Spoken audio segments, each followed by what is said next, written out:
Hello all, welcome to లక్ష్య షణ్విత channel. ఈరోజు మా మమ్మీ చేసిన బీరకాయ తొక్కు చట్నీ రెసిపీ నేను మీకు షేర్ చేస్తా. ఫస్ట్ పల్లీలు డ్రై ఫ్రై చేయాలి.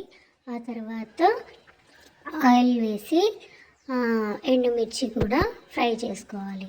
ఆ తర్వాత నువ్వులు కూడా ఫ్రై చేసి మిక్సీ జార్లోకి తీసుకోవాలి.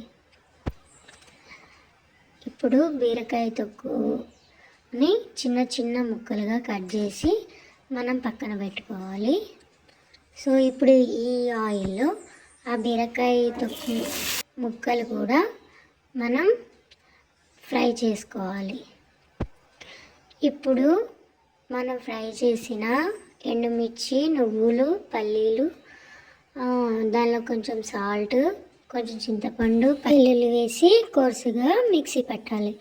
ఇప్పుడు మనం ఫ్రై చేసిన బీరకాయ తొక్కు కూడా వేసి మిక్సీ పట్టుకోవాలి. ఇప్పుడు ఆయిల్లో తాలింపు గింజలు వేసి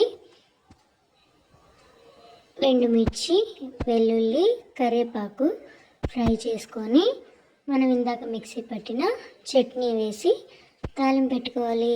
అంతే.